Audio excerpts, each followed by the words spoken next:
우리 강릉 땅에 하나님의 은혜로 풍성한 비가 내리도록 감사함으로 기도하는 우리 성도 여러분들이 되시기를 바랍니다. 지난주부터 예수님께서 가르쳐 주신 주기도문에 대하여 말씀을 나누고 있습니다. 지난주 말씀은 우리의 기도의 대상이신 하늘에 계신 우리 아버지에 대하여 은혜를 나누었어요. 하나님을 아버지라고 부를 수 있다는 것은 정말로 놀라운 일입니다.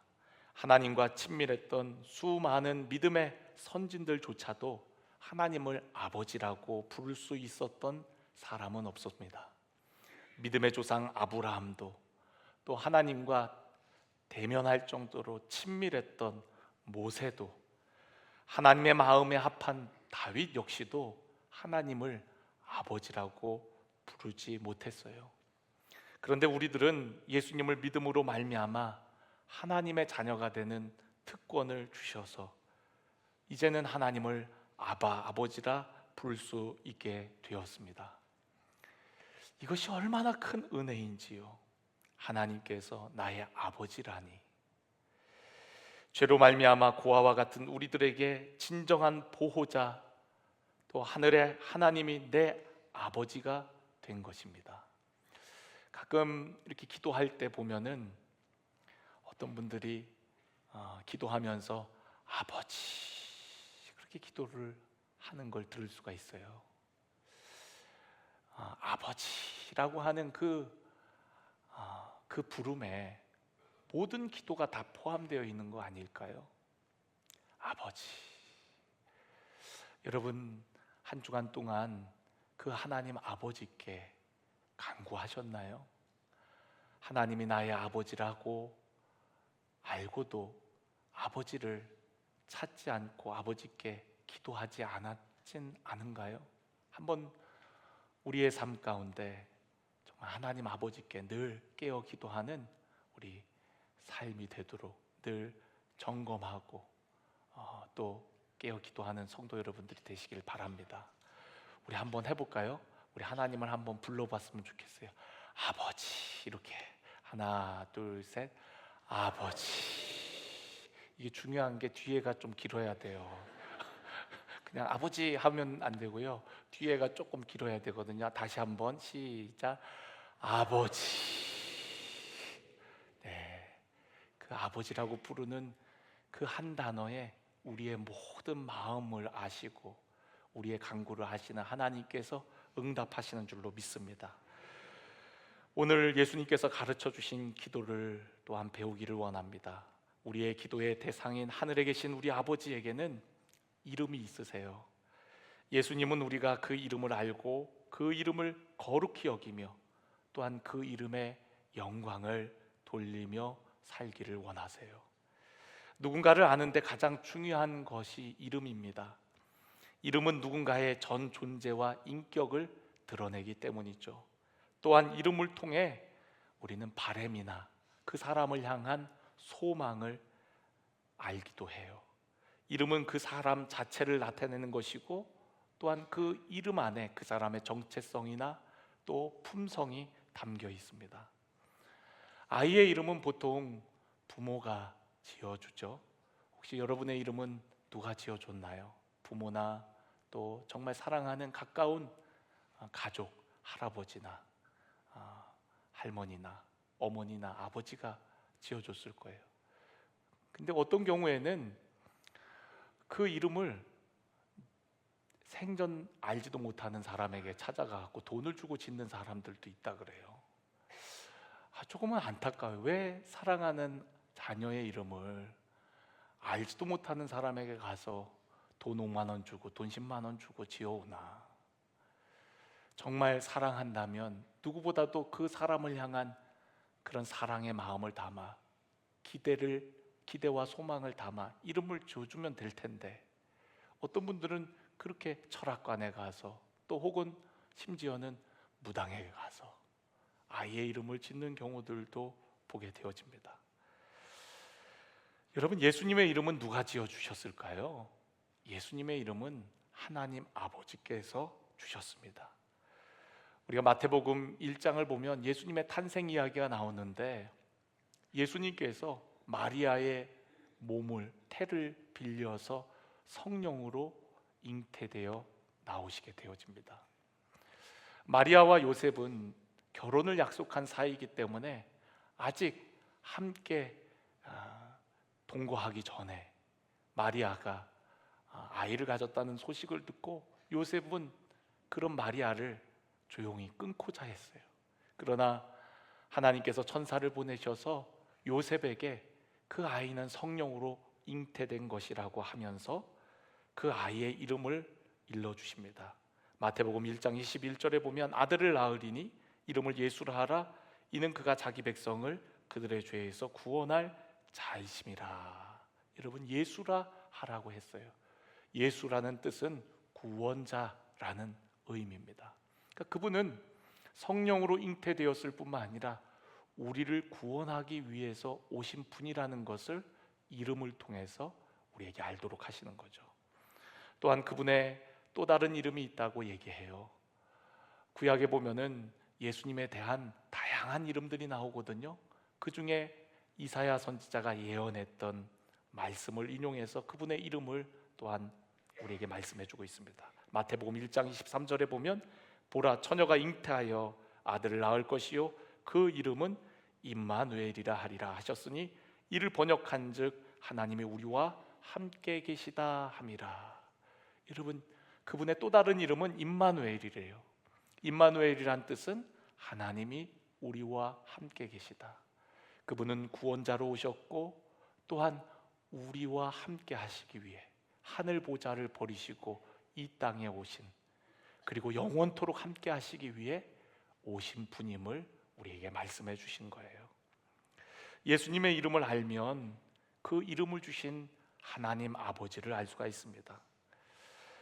우리가 예수님을 알면 하나님을 알 수 있다는 것은 하나님과 예수님은 하나이시기 때문에 그래요. 우리는 예수님을 영접함으로 하나님의 자녀가 되는 권세를 얻게 되었습니다. 요한복음 1장 12절에 보면 영접하는 자 곧 그 이름을 믿는 자들, 그러니까 예수님의 이름을 믿는 것이 바로 영접하는 것이라는 거죠. 그런 자들에게는 하나님의 자녀가 되는 권세를 주셨다. 우리가 예수의 이름으로 하나님의 자녀가 되어진다 말씀하고 있고요. 또한 요한복음 20장 31절에 보면 오직 이것을 기록함은 너희로 예수께서 하나님의 아들 그리스도이심을 믿게 하려 함이라. 또 너희로 믿고 그 이름을 힘입어 예수 그리스도의 이름을 힘입어 생명을 얻게 하려 함이라. 예수 그리스도의 이름으로 우리가 영생을 얻게 되어진다 말씀하고 있습니다.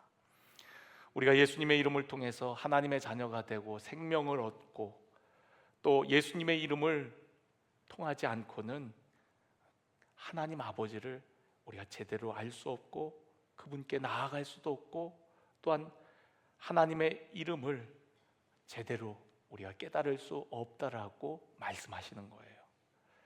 그렇기에 예수님은 하나님 아버지께 나아갈 때에 내 이름으로 기도할 것을 말씀하셨습니다.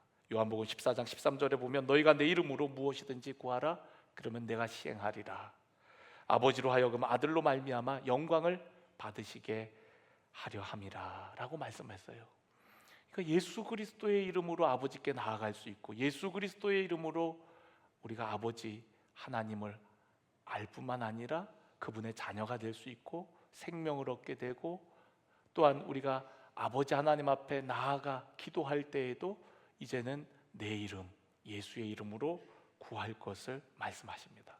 그로 인해서 아버지로 아들로 인하여 영광을 얻게 하겠다라고 말씀하십니다. 그러니까 예수의 이름이 너무나도 중요한 거죠. 우리가 그 이름의 비밀과 능력을 아는 것이 얼마나 중요한지요. 우리는 주기도문을 가르쳐 주신 예수님의 이름과 하나님 아버지의 이름의 관계가 매우 밀접함을 알게 되어집니다. 우리는 예수님의 이름을 통해 하나님 아버지의 이름을 깨달을 수가 있고요. 또한 하나님의 아버지의 이름을 알 때에 우리는 아버지의 이름에 합당한 영광을 돌리게 되어집니다. 여러분, 예수님은 늘 하나님과 하나라고 하나님과 함께 하신다고 말씀하셨어요. 요한복음 14장 10절에 보면은 내가 아버지 안에 거하고 아버지가 내 안에 거하신 것을 너희가 믿지 아니하느냐. 내가 너희에게 이루는 말은 스스로 하는 것이 아니라 아버지께서 내 안에 계셔서 그의 일을 하시는 것이라. 그러니까 하나님께서 예수님 안에 계시대요. 그래서 예수님이 하시는 그 모든 일들을 예수님 마음대로 하는 것이 아니라 예수님 안에 계시는 하나님께서 하시는 것이래요. 하나님께서 예수님 안에 계셔서 말씀하시는 것이라고 말씀합니다. 우리는 이것을 잘 이해를 못할 때가 많습니다. 근데 이걸 교리적으로 우리는 삼위일체 하나님, 세 분이 계시지만 그분은 하나라는 거죠. 예수님께서 세례를 받으실 때에 하늘에서 비둘기같이 성령이 예수님에게 임하십니다. 예수님과 함께 하세요.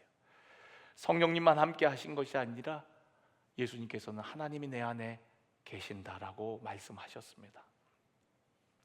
누구보다도 예수님은 예수님 안에 계시는 아버지가 저들에게 나타나기를 원하셨어요. 아버지의 이름을 예수님이 부르신 사람들, 예수님께 맡겨진 사람들이 아버지의 이름을 알기를 원하셨습니다. 그래서 우리가 대제사장의 기도라고 하는 요한복음 17장을 보면은 그런 내용들이 많이 나옵니다. 요한복음 17장 6절을 보면은 우리 한번 같이 읽어볼까요? 시작. 세상 중에서 내게 주신 사람들에게 내가 아버지의 이름을 나타내었나이다. 그들은 아버지의 것이었는데 내게 주셨으며 그들은 아버지의 말씀을 지켰나이다. 여러분, 이 말씀 속에 보면 내게 주신 사람들, 그들은 아버지의 것이었는데 내게 주셨고 그들은 아버지의 말씀을 지켰나이다 라고 얘기하는데, 거기에 보면은 내게 주신 사람들에게 내가 아버지의 이름을 나타내었나이다 라고 얘기하고 있어요. 그러니까 예수님께 주신 그 사람들, 특별히 제자들을 비롯한 예수님을 따르는 그 사람들에게 누구를 나타냈다고요? 아버지의 이름을 나타내었다. 11절 말씀을 보면은요, 우리 같이 읽겠습니다. 나는 세상에 더 있지 아니하오나 그들은 세상에 있사옵고 나는 아버지께로 가옵나니 거룩하신 아버지여 내게 주신 아버지의 이름으로 그들을 보존하사 우리와 같이 그들도 하나가 되게 하옵소서. 아멘. 여러분, 예수님은 이제 곧 떠날 거지만 아버지의 이름으로 그들을 보존하여 달라고 간구를 합니다. 아버지의 이름으로. 또 12절에도 보면 동일하게 내가 그들과 함께 있을 때에 내게 주신 아버지의 이름으로 그들을 보존하고 지켰나이다. 아버지의 이름이 능력이라는 거죠. 그들을 보존하고 지키는 아버지의 이름이 그러한 능력이 있다는 거예요. 또한 요한복음 17장 26절 마지막 절에 보면 우리 같이 한번 읽어보겠습니다. 시작. 내가 아버지의 이름을 그들에게 알게 하였고 또 알게 하리니 이는 나를 사랑하신 사랑이 그들 안에 있고 나도 그들 안에 있게 하려 함이니라. 아멘. 여러분, 아버지의 이름을 그들에게 알게 하였을 뿐만 아니라 또한 계속해서 알게 하겠다라는 예수님의 의지가 담겨 있습니다. 지금까지도 나를 통해 아버지를 알았을 뿐만 아니라 그 아버지를 더 알아가기를 바라는 예수님의 마음을 알 수가 있는 거죠.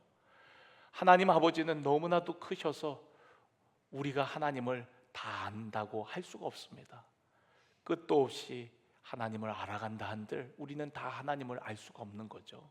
그래서 지금까지도 예수님을 통해서 우리가 하나님을 알았지만 또한 계속해서 그 하나님을 알아갈 것을 우리에게 말씀하고 있는 거예요.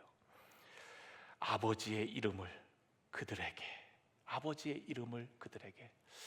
어떤 신학자는요, 요한복음 17장의 이 말씀을 보고서 아버지의 이름 자체가 예수님이다 라고 얘기하는 분들도 계세요. 왜냐하면 예수님께서 끊임없이 계속 아버지의 이름을 나타내었고 아버지의 이름을 알게 하였고 아버지의 이름으로 보존하였고 그렇게 말씀하시잖아요. 그런데 예수님께서 요한복음에 보면은 이제부터는 내 이름으로 구해라 라고 말씀하시거든요. 그러니까 아버지와 예수님은 하나일 뿐만 아니라 또한 동일한 이름을 쓰시는 것이 아닌가, 이렇게 얘기하는 신학자도 있을 만큼 예수님의 이름과 아버지의 이름이 아주 밀접하다는 것을 우리는 알 수가 있어요. 저는 처음에 예수님을 인격적으로 만나고 나서 하나님의 이름에 별로 큰 관심이 없었습니다.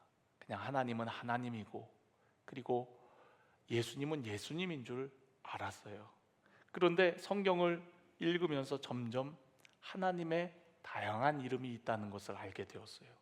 또 그 이름은 능력이고, 그 이름 안에는 하나님이 어떠한 분인가를 담고 있는 놀라운 은혜가 있다는 것을 깨닫게 되어진 것이죠.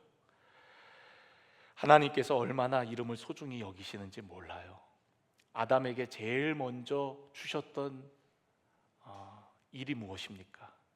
아담에게 이름을 짓도록 하신 거예요. 하나님께서 창조하신 것들에 대해서 이름을 짓도록 하십니다. 또한 하나님 역시도 사람들의 이름을 귀하게 여기셔서 때로는 아브라함을 부르셔서 아브라함이라고 이름을 고쳐주시고, 사레를 사라로 이름을 고쳐주시기도 하셨어요. 또한 야곱을 이스라엘로 바꾸어 주시기도 했고요. 예수님 역시도 이름을 귀히 여겨서 시몬을 이제부터는 베드로라 하겠다고 말씀하셨어요. 이름을 바꾸어 주셨습니다. 그 이름 안에 바램과 소망이 담겨 있는 것이죠. 우리가 십계명을 보면은 제3계명이 너는 내 하나님 여호와의 이름을 망령되게 부르지 말라. 여호와는 그의 이름을 망령되게 부르는 자를 죄 없다 하지 아니하리라 라고 말씀했습니다. 여러분, 십계명 그 중에서도 제3계명이 바로 이름에 대한 계명이에요. 그만큼 이름이 중요하다는 거죠. 하나님의 이름을 함부로 해서는 안 된다는 거예요. 오늘 예수님께서도 기도를 가르쳐 주시면서 기도의 대상에 대해서 말씀하시고, 그 다음에 첫 번째 간구가 뭐예요? 이름이 거룩히 여김을 받으시오며 라고 하면서 기도할 것을 가르쳐 주셨거든요.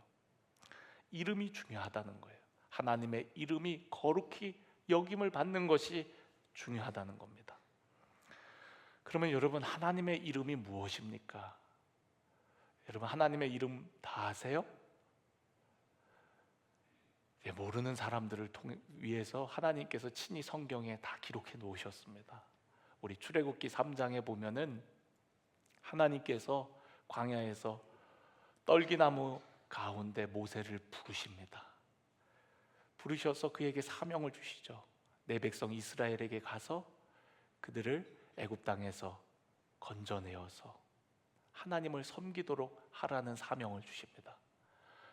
그런데 모세가 하나님의 말씀을 듣고서 이제 우리 백성들을, 이스라엘 백성들을 하나님이 돌아보시나 보다, 좋기는 한데 나보고 그 일을 가서 하라고 하니 마음에 너무 부담이 됐거든요. 그래서 나보다 다른 사람을 보낼 것을 요청을 하기도 했죠. 그러면서 모세가 이런 질문을 해요. 출애굽기 3장 13절에 보면 모세가 하나님께 아뢰되 내가 이스라엘 자손에게 가서 이르기를 너희의 조상의 하나님이 나를 너희에게 보내셨다 하면 그들이 내게 묻기를 그의 이름이 무엇이냐, 너를 보내신 분의 이름이 무엇이냐 라고 하리니 내가 무엇이라고 그들에게 말하리이까 라고 이렇게 질문을 해요. 그때 하나님께서 모세에게 이렇게 말씀하십니다. 나는 스스로 있는 자이니라. 또 이르시되 너는 이스라엘 자손에게 이같이 이르기를 스스로 있는 자가 나를 너희에게 보내셨다 하라. 아니, 하나님의 이름을 물었더니 나는 스스로 있는 자다. 그러면은 하나님의 이름이 나는 스스로 있는 자다 9자입니까? 아니죠. 하나님은 정말 스스로 자존하시고 영존하시는 그런 하나님이심을 그에게 나타나신 거예요. 우리가 이 단어를요 영어로 살펴보면 조금 더 이해가 빨라요. 나는 스스로 있는 자라는 표현을 I am who I am 이라고 얘기합니다. 이걸 직역하면 난 나야 라고 말씀하시는 거예요. 모세가 감히 하나님의 이름을 물었어요. 그랬더니 하나님께서 야, 난 나야. 이렇게 얘기하시는 거예요. 조금 더 쉽게 표현을 하면요, 여러분 집에 들어갈 때 어떻게 들어가세요? 여러분 가족들이 누구세요? 그러면 여러분 뭐라고 얘기해요? 맞아요. 여러분 아마 부모님들, 남편들이나 아내분들은 아마 나왔어 이럴 거예요 아마. 그죠? 안방에 계시다가 또 문소리가 나면 누구야? 누구세요? 그러면 나야 그러시잖아요. 여러분 세상은 누가 창조하셨습니까? 하나님이 창조하셨어요. 세상의 주인은 누구십니까? 하나님이시거든요. 그 천지의 주제이신 하나님께 이름이 뭐냐고, 누구라고 얘기할까요? 라고 물어보는 거예요. 그러니까 하나님께서 나야 라고 얘기를 하시는 겁니다. 여러분들도 집에 들어갈 때 그럴 때 많죠? 나 왔어 그러잖아요.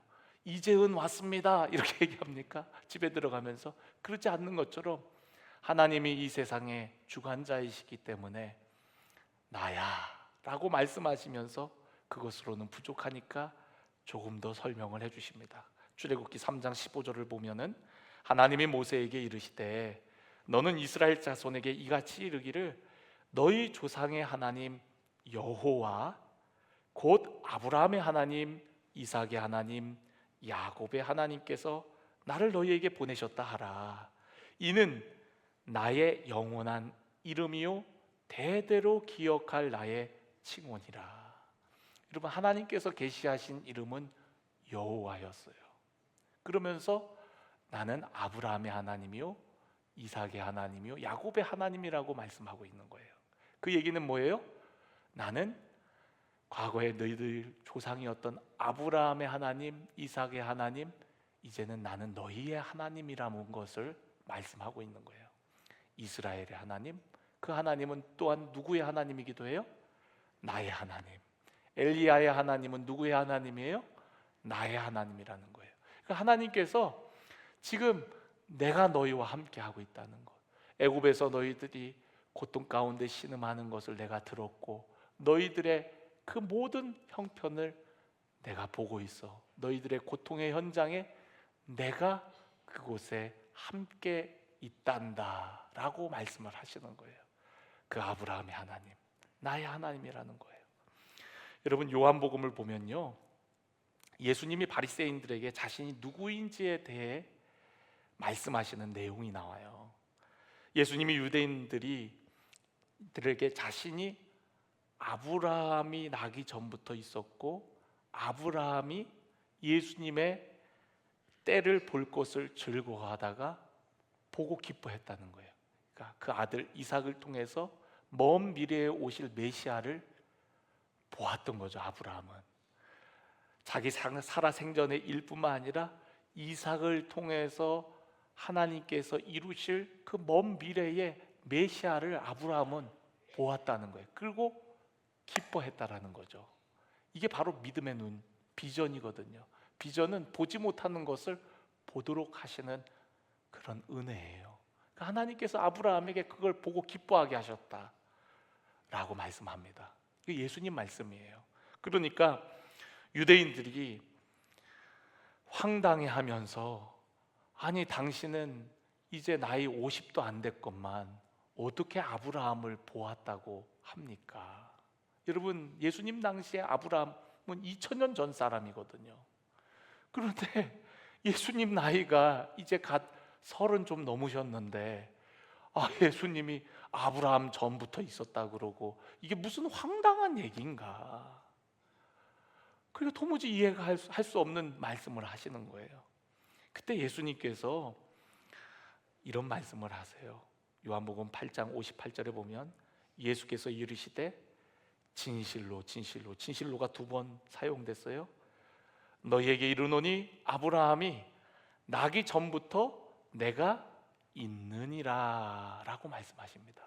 여러분 아브라함이 나기 전부터 내가 있느니라, 그거는 그때에도 있었고 지금도 있다라는 표현이에요. 이 표현이 영어로 보면 I am입니다. I am. Before Abraham was born, I am. 있다, 나는 이다 라고 표현을 하시는 거예요. 여러분, 하나님께서 모세에게 자기 자신을 계시하실 때도 I am이었잖아요. 나다. 예수님 역시도 아브라함 전부터 나는 있었고 지금 이곳에도 있다라고 말씀하십니다. 요 I am을 우리가 신약 성경은 헬라어로 쓰여졌는데 헬라어 단어로 바꾸면 우리가 몇 번 들어본 에고 에임입니다. 에고 에임이 나는 뭐뭐이다 라는 선언, 에고 에임이 I am, 나는 이다. 그런데 뭐냐? 나는 생명의 떡이다. 나는 생명의 빛이다. 나는 양의 문이다. 나는 선한 목자다. 이게 에고 에임이 예수님의 7가지 선언이 바로 요한복음에 나오는 거거든요. 그러니까 하나님과 같은 표현을 써서 내가 바로 그때에도 있었고 지금도 있는 영원하신 하나님이심을, 예수님 자신이 그런 분이심을 유대인들에게 말씀하셨을 뿐만 아니라 요한복음 말씀을 통하여서 그 하나님의 아들이신 예수님이 도대체 어떤 분인지를 구체적으로 제자들에게 나타내 보여주시는 거예요.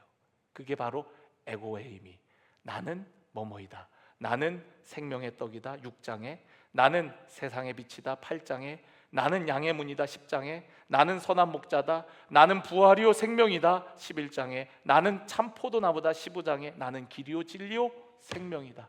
요한복음에 끊임없이 자신을 나타내셨어요. 그런데 자신을 나타내신 것을 가리켜서 예수님은 아버지의 이름을 나타냈다라고 표현을 하십니다.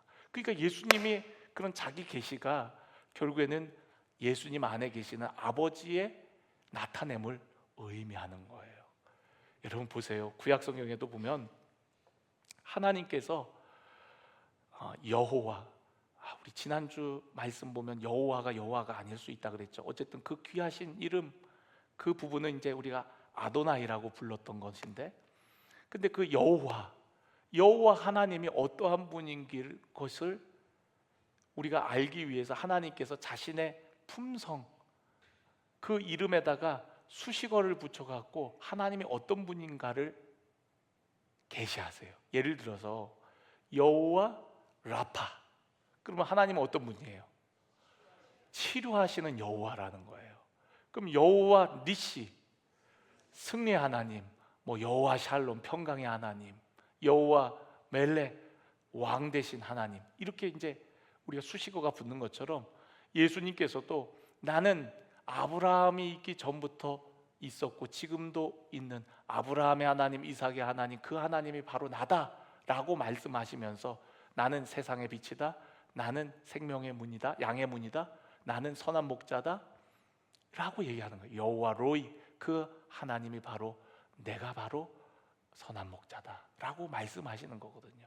그러니까 하나님의 그 이름, 속성을 나타내는 그 이름과 예수님의 이름과 너무나도 밀접한 연관이 있다는 거예요. 여러분 좀 어려운가요? 지금 이해하고 계시죠? 네, 하나님과 아버지가 하나예요. 하나예요. 예수님 안에 누가 계세요? 아버지 하나님이 계세요. 예수님은 누구를 나타내려고 그랬어요? 아버지를 나타내려고 그랬어요. 아버지의 이름을 알도록 하고 또한 알기를 원했다라는 거예요. 그리고 그 아버지의 이름을 우리가 알을 통해서 아버지의 비밀, 아버지의 능력, 아버지가 어떤 분인지를 우리가 더 뚜렷이 알고 이제는 그 모든 것을 어떻게 보면은 아우르는 예수의 이름, 내 이름으로 이제는 너희들이 간구할 것을 예수님께서 말씀하셨던 거거든요. 그러나 우리가 그 이름을 알 때 우리가 더 풍성하게 기도할 수 있겠죠. 예를 들어서 우리가 몸이 아플 때는 여호와 라파, 치료의 하나님이시라 그랬는데 우리를 고쳐주시옵소서. 또 어떤 공급하심을 기대할 때에는 여호와 이레, 모든 것을 예비하시는 하나님 주실 줄로 믿습니다. 그러면서 우리가 그 이름의 속성을 알고 더욱 우리가 능력 있게 간구하는 거거든요. 그러니까 그 이름을 알 때 우리는 기도가 더 풍성해지고 기도의 원천이 바로 그분의 이름이라는 거예요. 그분의 이름으로 나아갈 뿐만 아니라 그분의 이름으로 구할 뿐만 아니라 그분의 이름으로 너희는 받은 줄로 믿으라고 했거든요. 내 이름으로 구하는 것은. 그러니까 우리가 이름을 아는 것이 얼마나 중요한지 몰라요. 창세기 12장에 보면은 하나님께서 아브라함을 부르신 장면이 나와요. 아브라함을 부르시며 그에게 약속을 주셨습니다. 뭐라고 약속하시냐면 내가 너로 큰 민족을 이루고 내게 복을 주어 내 이름을 창대하게 하리니 너는 복이 될지라 라고 말씀하십니다. 너의 이름을 창대하게 하겠다라고 약속하세요. 그런데 여러분, 우리가 창세기 12장 앞에 장을 좀 봐야 되는데, 앞에 장에 11장을 보면은 무슨 사건이 있냐면 바벨탑 사건이 있습니다. 근데 그 바벨탑 사건에 그 하나님께서 진노하신 이유 중에 하나는 그들의 말 때문이었어요. 그들이 뭐라고 얘기하냐면 창세기 11장 4절에 보면 또 말하되 자 성읍과 탑을 건설하여 그 탑 꼭대기를 하늘에 닿게 하여 우리 이름을 내고 온 지면에 흩어짐을 면하자라고 얘기를 합니다. 여러분, 누구의 이름을 내요?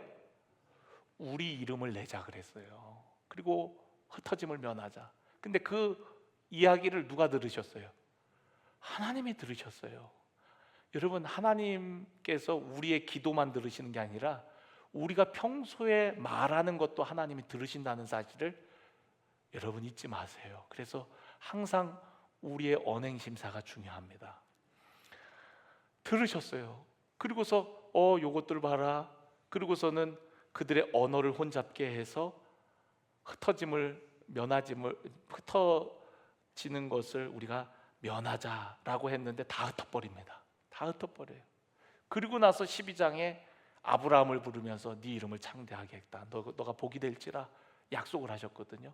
근데 이 아브라함은 정말 좋은 사람이에요. 하나님께서 아브라함이 처음부터 믿음이 있었던 건 아니지만 그의 품성을 보신 것 같아요. 아브라함은 자신의 이름을 드러내려고 하지 않았어요. 그가 가나안 땅에 들어가서 제일 먼저 한 일은 하나님께 제단을 쌓고 그런 다음에 여호와의 이름을 부르는 거였습니다. 또 다른 곳으로 이사를 갔을 때 그곳에도 하나님을 위하여 제단을 쌓고 누구의 이름을 불렀다고요? 누구의 이름? 하나님의 이름, 여호와의 이름을 부릅니다. 그러니까 여러분, 아브라함은 그곳에 가서 자기 이름을 새겨 넣지 않았어요. 내가 여기 지나간다. 우리 그런 거 새기는 거 좋아하는 분들 계시잖아요. 어느 식당에 가면 막 자기 여기 다녀가, 뭐 누구와 갔다가 와, 뭐 맛있어요, 뭐 끝내줘요, 그렇게 막 써갖고 포스트잇으로 뭐 붙여놓고 막 그런 거 하는 분들 있잖아요. 막 어떤 분들은 막 칼로 새겨 벽에다가 막 나 여기 왔다 갔다 몇 년 몇 월 며칠 왔다가 뭐 자기 이름을 새기는 사람들이 많은데, 여러분, 아브라함은요 가는 곳마다 하나님을 위하여 단을 쌓고 그리고 여호와의 이름을 불렀더라. 그러니까 하나님께서 아브라함을 축복하세요. 그의 이름을 정말 약속대로 창대하게 하십니다. 그 지역, 그 시대만 창대하게 할 뿐만 아니라 오늘 우리의 시대까지 아브라함 그 이름을 우리가 부르지 않습니까? 우리는 아브라함의 자손이라 그래요. 예수 그리스도를 믿고 따르는 우리들은 아브라함의 후손이라고 얘기할 정도로 그의 이름이 창대하게 되는 거예요. 여러분, 하나님의 이름을 높이면 하나님의 이름을 높이는 그 사람을 하나님께서는 높이십니다.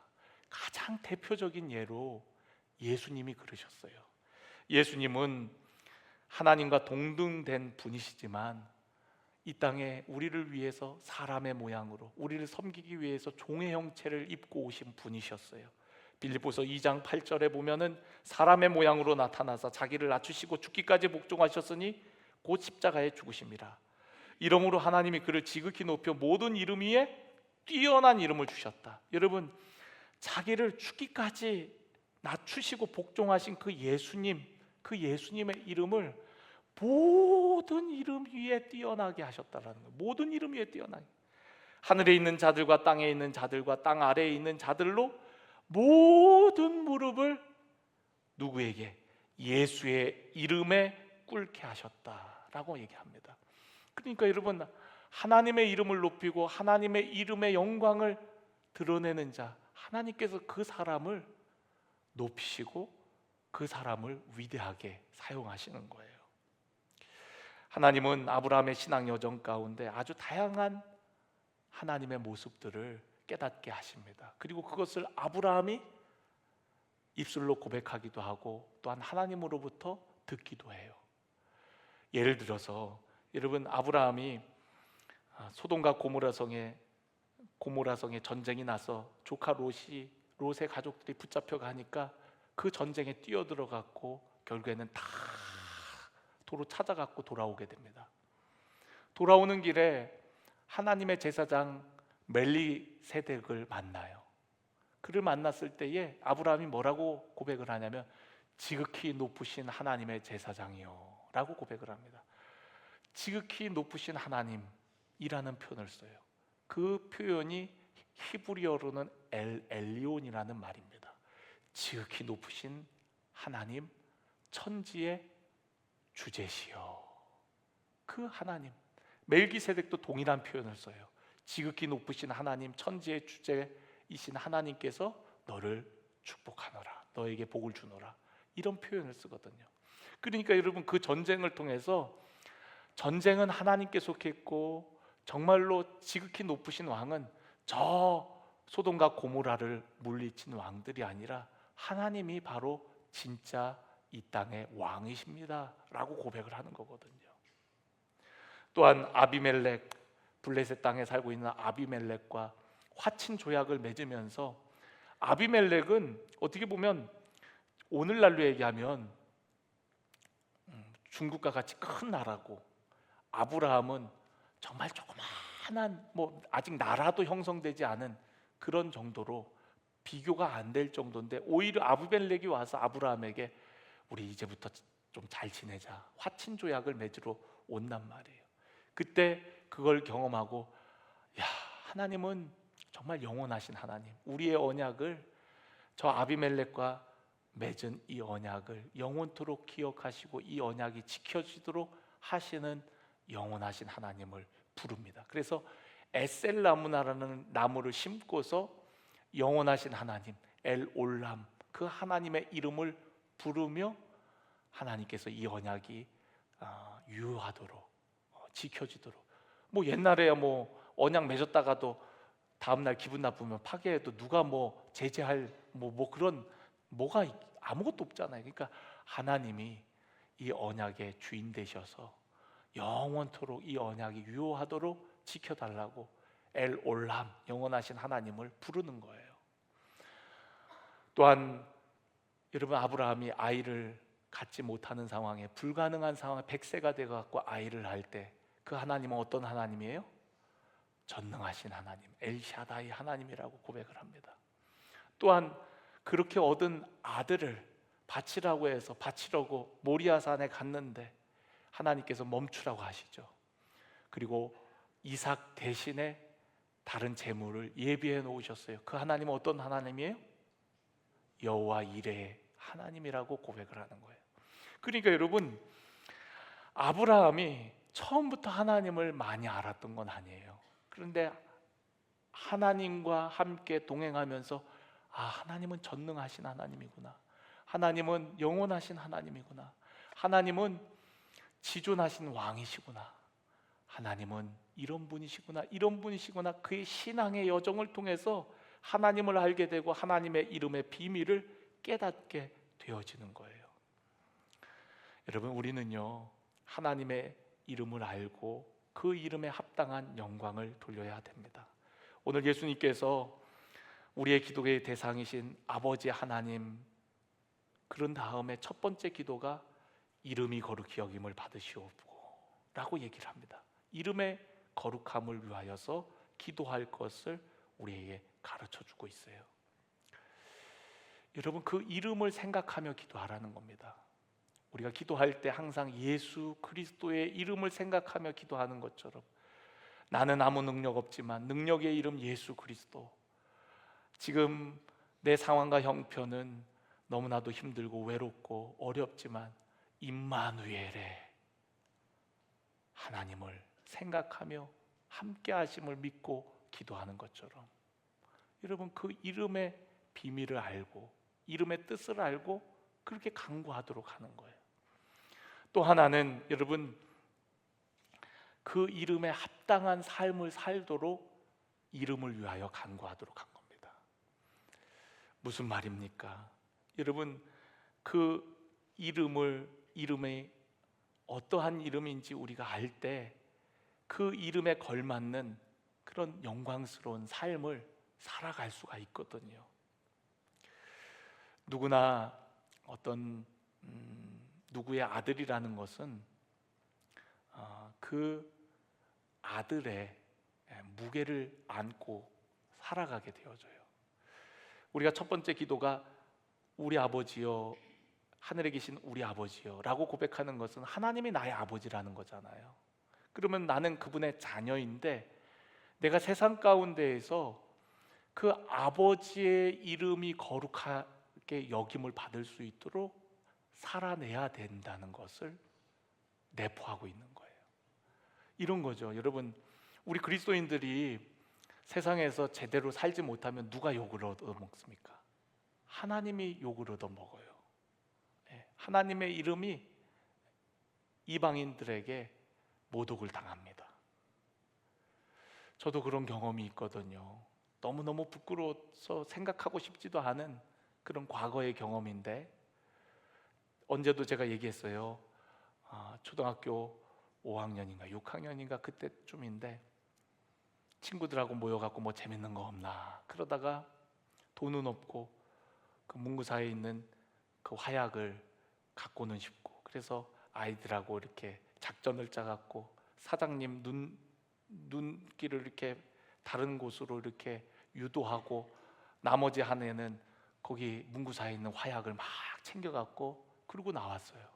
그리고서는 그거를 그냥 운동장 같은 데서 터뜨렸으면 이게 완전히 그냥 뭐라 그래야 돼요? 안 걸리고 이렇게 계속 그런 거 누구한테도 안 걸렸을 텐데, 우리가 그걸 이렇게 길에서 갖고 놀다가 나중에는 이거를 집에다가 던졌어요. 이렇게 마당에 있는 집에다가 던지고, 그러니까 얼마나 놀랬겠어요. 그 사람들이 갑자기 마당에서 파파파파파박 막 터지고 막 그러니까 막, 그래서 이제 경찰에 신고가 들어가고 결국에는 이제 경찰이 이제 순찰을 돌다가 저만 잡혔어요. 저만 잡혔어요. 제일 먼저 본 애가 그러더니 얘가 말을 하고 가야 되는데 하고 나는 막 도망가더라고요. 그래갖고 난 무슨 일인가 뒤돌아봤을 때 벌써 쫓아오더라고요. 그래갖고 저만 잡혀갖고 끌려가는데 우리 교회 앞을 이렇게 지나갔거든요. 창피해갖고 고개를 들 수가 없었어요. 정말 누가 나 아는 사람 볼까봐 너무 두렵더라고요. 그때는 교인들 만나는 것도 너무 두렵더라고요. 이거 누가 나 보면 어떡하나 그런 생각이 들더라고요. 그래서 경찰서 가갖고 이름을 얘기하라는데, 이름 얘기한 것까지는 좋은데 너 집이 어디냐, 네 부모 이름은 뭐냐 묻는데 그 다음부터 제가 얘기할 수가 없었어요. 왜냐하면 우리 아버지 이름 얘기하면 다 알게 될 테고, 우리 집이 어디냐고 얘기하면 내가 목사님 아들이라는 거 금방 들통날 텐데, 내가 우리 아버지 목치라고 우리 교회를 이렇게 부끄럽게 해서야 되겠나. 그 어린 나이에 그래도 그런 부끄러움은 있었던 것 같아요. 그래갖고 제가 끝까지 얘기 안 했거든요. 우리 아버지가 누군지를. 물론 나중엔 다 알게 됐죠. 나중엔 다 알게 됐지만 그 자리에서 제가 끝까지 얘기를 못했어요. 너무 부끄러워갖고. 여러분, 우리가 이렇게 살면 안 되겠죠. 우리가 하나님의 이름이 거룩히 여김을 받고 또 존귀 여김을 받을 수 있도록 해야 되겠죠. 우리 수상식에 나가갖고 어떤 연예인들이 이 모든 것 하나님께 영광을 돌립니다. 이때 하나님의 이름이 영광을 받고 거룩히 여김을 받는 거거든요. 그럴 때 하나님의 이름이 쓰여져야 되는데 경찰서 가서 네 아버지 뭐 하시노? 네 아버지 누구노? 그럴 때 말도 못하고 너무 부끄러워갖고 그런 삶을 살아서는 안 되겠죠. 우리가 차를 운전할 때도 어떤 분들은 극동방송 딱지가 붙어있는 차를 운전하거나 CBS 뭐 그런 거 붙어 있는 차를 운전할 때는 좀 조심스러워지잖아요. 왜냐하면 나 하나 때문에 하나님의 이름이 욕을 먹을까 봐. 저도 마찬가지입니다. 교회 차를 운전할 때는 더 조심해요. 절대 신호 위반 안 하고 천천히 가고 남에게 피해 주지 않고 조심조심 운전합니다. 왜요? 교회 이름을 통해서 결국 하나님의 이름이 영광스럽지 않아질 수도 있기 때문에. 그러니까 여러분, 예수님께서 이제 너희들 아버지라고 불러도 좋다. 아버지라고 기도해라. 그런데 아버지의 이름이 거룩히 여김을 받아야 돼. 아버지의 이름에 합당한 삶을 통하여 영광 돌리는 삶을 살아야 돼. 이게 자녀된 우리들이 너무나도 중요해. 우리들을 통해서 아버지의 이름이 거룩해지는 거거든. 너희는 세상의 빛이라 했잖아. 너희는 세상의 소금이라 했잖아. 그런 삶이 되도록 기도해야 돼 라고 얘기를 하는 겁니다. 여러분, 예수님은요 정말 아버지의 이름이 높임을 받고 아버지의 영광이 나타나게 하기 위해서 오로지 그렇게 사셨어요. 정말 첫사람 아담은 죄를 짓고 하나님의 영광을 가리웠어요. 그러나 독생하신 예수 그리스도는 둘째 사람, 인류의 둘째 사람으로 오셔갖고 아버지의 이름을 나타내시고 아버지의 영광을 드러내고자 자신의 삶을 온전히 아버지를 위해 사셨던 거거든요. 그래서 오늘 예수님의 기도의 첫 번째가 아버지의 이름이 거룩히 여김을 받으시오며, 이렇게 기도하는 겁니다. 오늘 저와 여러분의 삶이 그 이름의 비밀과 능력을 알고 그 약속을 붙들고 하나님이 어떤 분인가를 기억하며 기도하는 여러분들 되시고요, 또 한 가지는 그 이름에 합당한 삶이 되어지도록 여러분 간구하며 사시기를 주의 이름으로 간절히 축원합니다. 마지막 이걸 하나 얘기 안 했네요. 아이고, 하나만 더 얘기하겠습니다. 시간이 많이. 여러분, 다윗 때에 우리가 사무엘상 17장을 보면 골리앗이 쳐들어와서 블레셋 군대하고 하나님을 조롱하고 모욕합니다.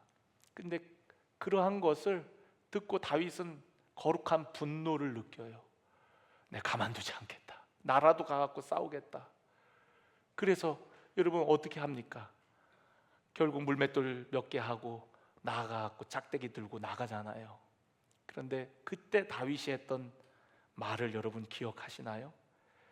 사무엘상 17장 45절에 보면 다윗이 블레셋 사람에게 이르되 너는 칼과 창과 단창으로 내게 나아오거니와 나는 만군의 여호와의 이름 곧 네가 모욕하는 이스라엘 군대의 하나님의 이름으로 내게 나아가노라. 그리고서는 그 전쟁에서 승리해서 하나님의 이름을 높이게 되어지죠. 우리 모두가 그렇게 다윗과 같은 삶이 되었으면 좋겠습니다. 하나님의 이름을 선언하고 선포함으로 하나님이 주시는 기적과 은혜를 경험하기를 원하고요, 또한 우리의 삶이 하나님의 이름의 영광을 나타내기에 부족함이 없는 그런 삶이 되어지기를 간절히 원합니다.